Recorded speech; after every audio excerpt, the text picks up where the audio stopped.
Hi అండి, నమస్తే. ఈరోజు మన కిచెన్లో ఆరోగ్యానికి ఎంతో మేలు చేసే జొన్న రొట్టెలని చాలా ఈజీగా ఎలా ప్రిపేర్ చేసుకోవాలో ఈ వీడియోలో మీకు చూపిస్తాను. ఈ ప్రాసెస్తో ప్రిపేర్ చేశారు అంటే అస్సలు జొన్న రొట్టెలు చేయటం రాని వాళ్ళు కూడా చపాతీ చేసినంత ఈజీగా జొన్న రొట్టెల్ని సింపుల్గా ప్రిపేర్ చేసుకోవచ్చు. జనరల్గా వెయిట్ లాస్ అవ్వాలి అనుకునే వాళ్ళు ముందు జొన్న రొట్టెల్ని తీసుకోవాలి అనుకుంటారు కదండి. కానీ ఎన్నిసార్లు చేసినా కానీ ఈ జొన్న రొట్టెలు సరిగా కుదరలేదు అనుకున్న వాళ్ళకి మాత్రం ఈ వీడియో చాలా బాగా యూజ్ అవుతుంది. ఇక్కడ నేను ఇంట్లో ప్రిపేర్ చేసిన పిండితోనే జొన్న రొట్టెలను తయారు చేస్తున్నాను. పచ్చ జొన్నల్ని తీసుకొని నీట్గా క్లీన్ చేసి ఎండలో ఎండపెట్టి పిండిని పట్టించాను. ఆ పిండితోనే జొన్న రొట్టెలు తయారు చేస్తున్నాను. ఒకవేళ అలా పిండి పట్టించడానికి ఇబ్బంది అనుకున్న వాళ్ళు మార్కెట్లో దొరికే పిండితోనైనా ప్రిపేర్ చేసుకోవచ్చు. ఇక్కడ నేను పచ్చ జొన్న పిండితో జొన్న రొట్టెలు తయారు చేస్తున్నాను. ముందుగా ఈ జొన్న రొట్టెలు ప్రిపేర్ చేయడం కోసం పిండిని కొలిచి తీసుకోవాలి. ఒక కప్పుతో పిండి తీసుకుంటున్నప్పుడు మనం ఆ కప్పుకి పిండి అదిమి తీసుకోవాలి. మళ్ళీ ఆ తర్వాత అదే కప్పుతో నీళ్ళని కొలుస్తాం కాబట్టి ఖచ్చితంగా పిండిని గిన్నెలోకి తీసుకున్నప్పుడే అదిమి తీసుకోవాలి. ఒక కప్పు జొన్న పిండికి 1 స్పూన్ వరకు ఆశీర్వాద్ గోధుమ పిండిని తీసుకుంటున్నాను. ఏ గోధుమ పిండి అయినా తీసుకోవచ్చు. 1 స్పూన్ వరకు గోధుమ పిండి తీసుకుంటే సరిపోతుంది. ఒక కప్పుకి 1 స్పూన్ వరకు గోధుమ పిండి అయితే కరెక్ట్గా సరిపోతుంది.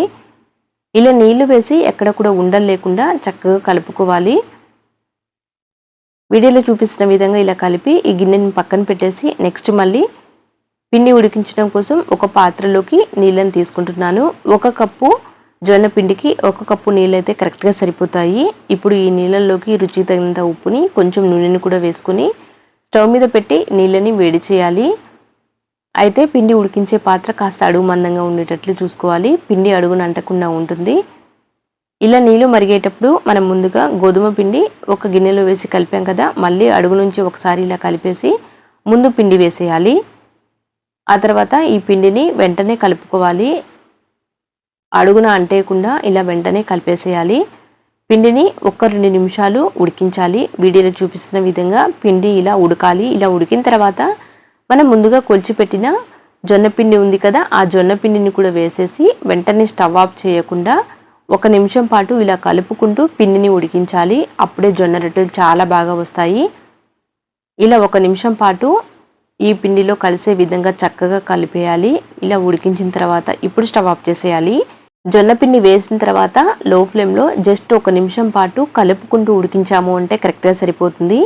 అంతకంటే ఎక్కువసేపు ఉంచాము అంటే అడుగు పట్టేస్తుంది. కాబట్టి జస్ట్ 1 నిమిషం పాటు ఉంచి ఈ విధంగా కలుపుకుంటూ ఉడికించిన తర్వాత స్టవ్ ఆఫ్ చేసేసి పక్కకు దించి మూత పెట్టి ఒక 5 నిమిషాల పాటు అలా వదిలేసేయాలి. ఆ వేడికే పిండి అంతా కూడా చక్కగా మగ్గుతుంది.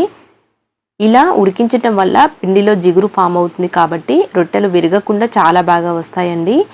అలాగే ఫస్ట్ టైం ప్రిపేర్ చేసే వాళ్ళకైతే ఇలా గోధుమ పిండి వేసి కలుపుకోవడం వల్ల చాలా బాగా వస్తాయి. అస్సలు విరగకుండా పర్ఫెక్ట్గా వస్తాయి. చపాతీ చేసినంత ఈజీగా జొన్న రొట్టెలు తయారు చేసుకోవచ్చు. ఇలా కాస్త వేడి తగ్గిన తర్వాత అంటే చేయి తాకగలిగినంత వేడి ఉన్నప్పుడే పిండిని కలుపుకోవాలి. పూర్తిగా చల్లారకూడదండి. పిండి పూర్తిగా చల్లారినా కానీ పిండిలో జిగురు ఫామ్ అవ్వదు కలిపేటప్పుడు. కాబట్టి కాస్త గోరువెచ్చగా ఉన్నప్పుడే పిండిని ఇలా నీట్ చేస్తూ కలుపుకోవాలి. కనీసం 5-6 నిమిషాల పాటు ఇలా చేత్తో చక్కగా నీట్ చేస్తూ కలిపాము అంటే జొన్న పిండిలో జిగురు ఫామ్ అవుతుంది. రొట్టెలు విరగకుండా చపాతీ చేసినంత సులువుగా జొన్న రొట్టెలు తయారు చేసుకోవచ్చు. ఇలా ప్రిపేర్ చేసిన జొన్న రొట్టెల్ని ఏ ఏజ్ గ్రూప్ వాళ్ళైనా తీసుకోవచ్చు. ఇలా తీసుకోవడం వల్ల ఆరోగ్యానికి చాలా మంచిదండి. కనీసం వారంలో 2-3 సార్లు తీసుకున్నా కానీ ఆరోగ్యానికి చాలా మంచిది. అలా వీలవ్వదు అంటే కనీసం ఒక్కసారైనా కానీ ఈ జొన్న రొట్టెలను తీసుకుంటే ఆరోగ్యానికి చాలా మంచిదండి. బరువు తగ్గాలి అనుకునే వాళ్ళే కాదు, ఎదిగే పిల్లలకు కూడా ఈ జొన్న రొట్టెలు అలవాటు చేయడం వల్ల చాలా బలంగా ఉంటారు. ఇక్కడ చూడండి, పిండి కలిపిన తర్వాత మనం ఏ సైజులో అయితే రొట్టె చేస్తామో అంత పిండిని తీసుకొని ఇలా చక్కగా ఉండలు చేసేసి రొట్టె చేయటం కోసం ఒక పిండి ముద్దని పక్కకు పెట్టేసి మిగతా పిండి ఆరిపోకుండా మూత పెట్టేసేయాలి. పిండి ఆరిపోకుండా ఇలా ఎప్పటికప్పుడు మూత పెట్టాము అంటే ఆఖరి జొన్న రొట్టె చేసే వరకు కూడా పిండి చక్కగా ఉంటుంది. పిండి ఆరిపోయినా కానీ సరిగా రావండి. కాబట్టి ఇలా మూత పెట్టుకోవాలి. ఎప్పటికప్పుడు పిండి ముద్దని ఇలా పక్కకు తీసిన తర్వాత చక్కగా ఒక 5 నిమిషాల పాటు నీట్ చేయాలి. ఇలా నీట్ చేసిన తర్వాత మాత్రమే రొట్టె తయారు చేసుకోవాలి. అప్పుడే విరగకుండా చాలా బాగా వస్తుంది. ఇక్కడ చూడండి, కొంచెం పొడి పిండి వేసేసి అంతా కూడా ఇలా రాసేసి పిండి ముద్దకి ఇప్పుడు రొట్టెని చేసుకోవాలి. ఈ జొన్న రొట్టెల్ని వీలైనంత పల్చగా ప్రిపేర్ చేసుకోవచ్చు. ఇక్కడ నేను మరీ పల్చగా కానీ అలా అని మందంగా కానీ తయారు చేయట్లేదు. మరీ పల్చగా చేసినప్పుడు రొట్టె కాస్త గట్టిగా అనిపిస్తుందండి. కాబట్టి మీడియం థిక్నెస్ ఉండేటట్లు ఇలా జొన్న రొట్టెని తయారు చేయాలి. ఇలా రొట్టె తయారు చేసిన తర్వాత అంచులంతా కూడా ఈవెన్గా ఉండటం కోసం ఒక షార్ప్గా ఉండే మూతను తీసుకొని కట్ చేస్తున్నాను. ఇలా కట్ చేయాలని ఏమీ లేదు, జస్ట్ కాస్త నీట్గా ఉండటం కోసం మాత్రమే ఇలా కట్ చేస్తున్నాను. ఇలా కట్ చేసిన తర్వాత అంచుల వెంట ఉన్న పిండి ఉంటుంది కదా, ఆ పిండిని పక్కకు తీసి పెట్టాము అంటే అన్ని రొట్టెలు తయారు చేసిన తర్వాత మళ్ళీ ఈ పిండి అంతటిని కలిపి మళ్ళీ లాస్ట్లో ఒక రొట్టెని తయారు చేసుకోవచ్చు. అంచులు తీసిన తర్వాత ఇలా ఒక్కసారి రుద్దేసి పక్కకు పెట్టేస్తున్నాను. ఎక్కువ కూడా తయారు చేయట్లేదండి. ఒక 2-3 వరకు రొట్టెలు తయారు చేసి ఒక ప్లేట్లోకి తీసుకొని ఆ రొట్టెల్ని కాల్చిన తర్వాత మిగతా రొట్టెల్ని తయారు చేసి మళ్ళీ రొట్టెలు కాల్చుకోవాలి. ఒకవేళ ముందే జొన్న రొట్టెలు తయారు చేసి తీసుకున్నాము అంటే ఆరిపోతాయి. కాబట్టి ఇలా ఒక 2-3 తయారు చేసేసి ఆ రొట్టెల్ని కాల్చిన తర్వాత మళ్ళీ మిగతా రొట్టెలు తయారు చేసుకోవచ్చు. లేకపోతే సైమల్టేనియస్గా ఒకవైపు రొట్టెలు తయారు చేస్తూ ఒకవైపు కాల్చుకున్నా పర్వాలేదు. కానీ అన్నీ కూడా రొట్టెలు తయారు చేసి పక్కన పెట్టి ఆ తర్వాత కాల్చాము అంటే కాస్త గట్టిపడిపోతాయి. కాబట్టి ఇది ఒకటి చూసుకోవాలి. నెక్స్ట్ మళ్ళీ రెండవ రొట్టెని కూడా ఇలానే నీట్ చేసేసి మళ్ళీ రొట్టె తయారు చేసుకోవాలి.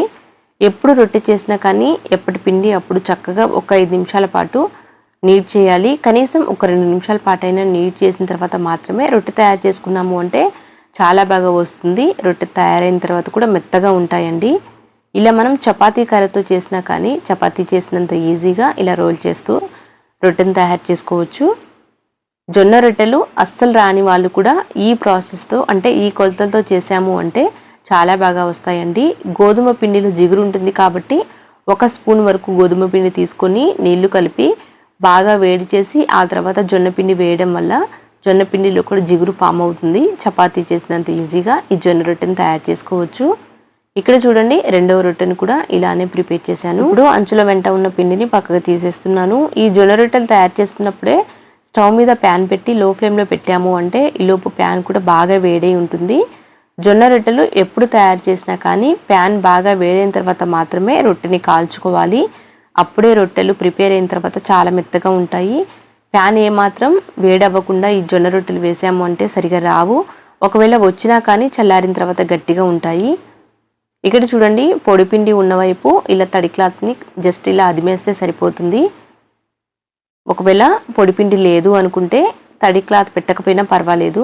జస్ట్ ఒకవైపు అంటే అడుగున మనం ఎక్కువ పొడిపిండి వేస్తాం కదా, ఆ అడుగు భాగాన్ని పెనం పైకి వచ్చేటట్లు వేసేసి పైన ఉన్న పొడిపిండిని ఇలా తడి క్లాత్తో తుడిచేయచ్చు. ఇక్కడ చూడండి 1 నిమిషం పాటు ఒకవైపు కాల్చి మళ్ళీ రెండవ వైపుకు టర్న్ చేయాలి. ఇలా 2 వైపులా తిప్పుకుంటూ వీడియోలో చూపిస్తున్న విధంగా కాల్చుకోవాలి. పొడి క్లాత్ ఇలా అదిమి పెట్టడం వల్ల వేడంతా కూడా ఈవెన్గా స్ప్రెడ్ అయ్యి రొట్టె అంతా కూడా బాగా కాలుతుంది. ఇలా 2 వైపులా కూడా చక్కగా రొట్టెని కాల్చి పక్కకు తీసేయాలి. పక్కకు తీసిన రొట్టెని గిన్నెలోకి వేయకుండా ఒక కాటన్ క్లాత్ మీద పొడి క్లాత్ మీద వేసేయాలి. ఇలా రొట్టెలు కాల్చి ఒకదానిపైన ఒకటి వేసాము అంటే ఇవి మెత్తబడిపోతాయండి. కాబట్టి పొడి క్లాత్ మీద వేసేయాలి. నెక్స్ట్ ఇప్పుడు రెండవ రొట్టెని కూడా వేసాను. ఇక్కడ చూడండి వీడియోలో చూపిస్తున్న విధంగా జస్ట్ ఇలా 1 నిమిషం ఉంచాము అంటే చిన్న చిన్న బబుల్స్ వస్తాయి కదా, అప్పుడు వెంటనే రెండవ వైపుకి తిప్పేసేయాలి. ఇక్కడ నేను రెండవ రొట్టెని తడి క్లాత్ పెట్టకుండానే కాల్చుతున్నాను. చూడండి పొడిపిండి ఎక్కువ ఉన్నప్పుడే మనం తడి క్లాత్ పెడితే సరిపోతుంది. ఇక్కడ పొడిపిండి ఎక్కువ లేదు కాబట్టి నేను తడి క్లాత్ని ఏమీ పెట్టలేదు. చూడండి రెండు వైపులా కూడా ఇలా పొడి క్లాత్ పెట్టి చక్కగా అదుముకుంటూ రొట్టె అంతా కూడా ఈవెన్గా కాల్చుకోవాలి. ఇలా రెండో వైపులా కూడా కాల్చిన తర్వాత ఇప్పుడు ఈ రొట్టెని కూడా పక్కకు తీసేస్తున్నాను. అలాగే రొట్టెలు కాల్చిన తర్వాత ఒకదాని మీద ఒకటి వేయొద్దు. అలా వేశారు అంటే రొట్టెలు మెత్తబడిపోతాయి కాబట్టి ఒక కాటన్ క్లాత్ మీద కాస్త దూరంగా వేసేయాలి. పొడిపిండి ఎక్కువ ఉన్నప్పుడు మాత్రమే ఇలా తడి క్లాత్ని పెట్టేసేయాలి. రొట్టెని కాల్చుకునేటప్పుడు కూడా ఏ మాత్రం లో ఫ్లేమ్లో పెట్టినా కానీ రొట్టె గట్టిపడిపోతుందండి. కాబట్టి హై ఫ్లేమ్లో పెట్టి మాత్రమే రొట్టెని కాల్చుకోవాలి. ఇలా ఒకవైపు కాల్చిన తర్వాత మళ్ళీ రెండో వైపుకి టర్న్ చేస్తున్నాను. రెండు వైపులా కూడా ఈ రొట్టెని కూడా కాల్చి పక్కకు తీసేయాలి. చూసారు కదండి, జొన్న రొట్టెలు అన్నీ కూడా చాలా బాగా వస్తున్నాయి. ఈ ప్రాసెస్తో ప్రిపేర్ చేశారు అంటే ఎవరికైనా కానీ పర్ఫెక్ట్గా వస్తాయి. ఎన్నిసార్లు ట్రై చేసినా కానీ జొన్న రొట్టెలు రాలేదు అనుకున్న వాళ్ళు ఇలా గోధుమ పిండి కాస్త వేసి కలిపి జొన్న రొట్టెలు తయారు చేశారు అంటే పర్ఫెక్ట్గా వస్తాయండి. అలా కాస్త గోధుమ పిండి వేసి జొన్న రొట్టెలు ఒక 5-6 సార్లు ప్రిపేర్ చేశారు అంటే పర్ఫెక్ట్గా వస్తాయి. అలా వచ్చిన తర్వాత గోధుమ పిండి వేయకుండా అచ్చం జొన్న పిండితోనే జొన్న రొట్టెలు తయారు చేసుకోవచ్చు. కానీ ఫస్ట్ టైం ప్రిపేర్ చేసే వాళ్ళైనా లేకపోతే ఎన్నిసార్లు ట్రై చేసినా రాదు అనుకున్న వాళ్ళు మాత్రం ఇలా గోధుమ పిండితో ట్రై చేయండి, పర్ఫెక్ట్గా వస్తాయి. ఇక్కడ నేను జొన్నల్ని ఇంట్లోనే నీట్గా క్లీన్ చేసి ఎండలో ఎండపెట్టి పిండి పట్టించాను. ఆ జొన్న పిండిని తీసుకున్నాను. అలాగే పచ్చ జొన్న పిండిని తీసుకున్నాను. మీరు ఏ జొన్న పిండితోనైనా తీసుకోవచ్చు. ఈ రొట్టెలు ఎలా చేసినా కానీ చాలా బాగా వస్తాయండి. కానీ కాస్త అలవాటు ఉండాలి, అప్పుడు పర్ఫెక్ట్గా ప్రిపేర్ చేసుకోవచ్చు. ఇలా ప్రిపేర్ చేసిన జొన్న రొట్టెల్ని మన డైలీ డైట్లో ఒక పూట ఇంక్లూడ్ చేసుకున్నట్లయితే హెల్త్కి చాలా మంచిది.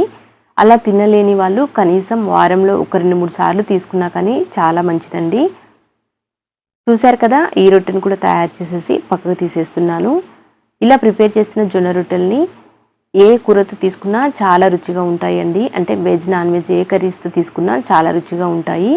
ఇక్కడ నేను బఠానీ కూరని చేశాను. ఆ బఠానీ కూరతోనే సర్వ్ చేసుకుంటున్నాను. చూశారు కదండి, రొట్టెలన్నీ కూడా ప్రిపేర్ చేసి ఒక ప్లేట్లోకి తీసుకుంటున్నాను.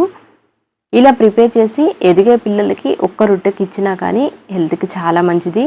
ఎదిగే పిల్లలనే కాదు, ఏ ఏజ్ గ్రూప్ వాళ్ళైనా తీసుకోవచ్చు. ముఖ్యంగా వెయిట్ లాస్ అవ్వాలి అనుకునే వాళ్ళు మాత్రం ఈ జొన్న రొట్టెల్ని ఇంక్లూడ్ చేసుకున్నారు అంటే చాలా ఈజీగా వెయిట్ లాస్ అవుతారండి.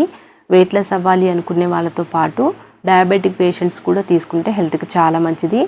చూశారు కదా, ఇలా ప్రిపేర్ చేసి ఒక ప్లేట్లోకి తీసుకున్నాను. అంతే అండి. Thank you for watching.